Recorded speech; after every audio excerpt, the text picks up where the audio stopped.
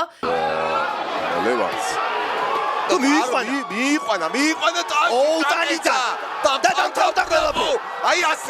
აი ასე ამ კვირაში ქართველები ტანს ულეწავენ მეტოქეებს, ულეწავენ. და ფეხიც ეთკინა, ძალიან ცუდად დაუზიან და ფეხიც ამ წუთზე ნაკლებში დაშალა ლევან შახბაზიანი.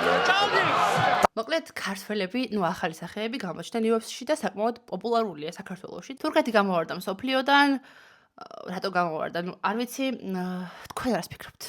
ხო, UFC-ში რომ დავრჩეთ, სომხებმა მეგობრებო ნინა დრამაც მოგპარეს და ამ ყველაფერზე ქართველების ჰეითი წავიდა და ლანძღვა ნინასი და ასე შემდეგ. მე გულთან არ მივიტანია ყველაფერი, იმიტომ რომ ნინა მაღიზიანებს, იმიტომ რომ ყველა იმ UFC მებრძოლთან აქვს ინტერვიუ ჩაწერილი, რომელიც მე ძალიან მიყვარს და მომწონს. და ხო, ეს ჩემი პირადი მიზეზია, მაგრამ რეალურად ობიექტურადაც უნდა გვაღიზიანებდეს, იმიტომ რომ რავი, ჩემთვის ცოტა არ იყოს მიუღებელი არის რასე გაკეთებს. ეგ ვიდეოები, რასაც ნინა და არმანც არუკიანი ეგრე ქვია, ხო? ხო, არმანიდებენ TikTok-ებს თუ ფოტოებს თუ ამ შემდეგ, რაღაცა ძალიან წყვილური, ასე რომ ვთქვათ, კონტენტი აქვს. არადა არმას ცოლი ყავს, ნინას რა ვიცი, შეყვარებული ყავს, რომელიც პოლის ჯოხივით ყავს, იმიტომ რომ რავი, ხა, კაცი რო უყურებ, რომ შენ შეყვარებულს მსგავსად ექცევიან და აი მსგავს კონტენტს იღებს, რაც არ უნდა კონტენტისთვის იყოს ეს ყველაფერი, მაგრამ ნინას წარსული ვინც ვეცით, მაგისთვის მე მგონი ეს პირიქით არაფერი არ არის. ხო. მოკლედ, მე მგონი ამოვწური. არა, კიდე ერთი ნიუსი დამრჩა. ნიუსი არა, ჭორი უფრო მეტად. ჭორი. PvP-ს ამბავიც რო ვთქვათ, უცებ, ვინაიდან ჩემი კონტენტის რაღაცა ნაწილი მაინც PvP-ა. ანისა დოგ შორის უნდა შედგეს რაღაცა ჰიბრიდული ბეთლი, რომელიც 2 რაუნდი იქნება აკაპელა და 1 რაუნდი BPM-ი და ძალიან საინტერესო ფორმატია ჩემი აზრით. ეს ინფორმაცია დაადასტურა ტახამ, სკრინზაც ამოგინათებთ და ასევე პელე და მეორე ვინ იყო? პელეს და ვიღაცის ბეთლიც მსგავს ფორმატში იქნება. მოკლედ მე ძალიან მაინტერესებს ეს ახალი წამოწყება, იმიტომ რომ BPM-ი ცალკე ძალიან მომწონს და მხოლოდ აკაპელათი ვერ ვკაიფებ, ანუ მარტო აკაპელა არ მომწონს ხოლმე, მაგრამ ამათი შერწყმა რაღაცა მგონია რომ ძალიან საინტერესო იქნება, ძალიან კარგი იქნება და არტისტებიც უფრო მრავალმხრივ წარმოაჩენენ თავიანთ ნიჩს და უნარებს. ხო? კიდე ერთი უმთავრესი ნიუსი, მეგობრებო. ჩემმა დაქალმა ბინა გააქირავა, მივულოცოთ. ეს გაქირავება რაღაც სტაბილურად შენარჩუნდება და არ მოუწევს რომ მე-9 ასეთ გამოცვალოს მდგმური თუ ვინც არის. და ძალიან დიდი იმედი მაქვს, რომ ის არაბი ბიჭი იქნება ძალიან წესიერი, სახლსაც კარგად მოულის, ჩემ დაკალს არ გააბრაზებს. და ხო, მეც ნერვებს არ დამაგლეჯს ამ ყველაფერთან გამომდინარე. საკითხებიც იყო აქტუალური შოუ-ბიზნესში, სპორტში, YouTube-ზე, ფილმების ინდუსტრიაში, ყველაფერი ვეცადი რომ შემეკრიბა და რაც შეიძლება ლაკონურად მომეწოდებინათ თქვენთვის. ესეთი იყო ჩვენი პირველი ეპიზოდი, მეგობრებო. იმედი მაქვს, რომ რაღაცა ადეკვატურად შევკარი ეს ყველაფერი და მოგაწოდეთ. თუ გინდათ რომ მსგავსად გავაგრძელოთ თქვენთვის ჭორნიუსების მოწოდება, აუცილებლად გამოხატეთ ეს ყველაფერი ლაიქში, კომენტარში და გამოწერაში. და მიკომენტარეთ, რა შენიშვნები გაქვთ, რა ისურვებთ სხვაგვარად, საერთოდ მოგეწონათ თუ არა ეს ფორმატი და მე აუცილებლად გავითვალისწინებ. ვეცდები. ეხლა კიდე დაგემშვიდობებით, ნახვამდის და გისურვებთ რომ არავისი შუბა არ დაგეხიოთ, არც შუბლის ძარღვი არ გაგეწყვიტოთ. და მით უმეტეს ნასკი არ გაგხეოდეთ, იმიტომ რომ ძალიან სენსიტიური თემაა. ეხლა კიდე დაგემშვიდობებით და ნახვამდის მეგობრებო, შევხვდებით შემდეგ ვიდეოში. ადიოს.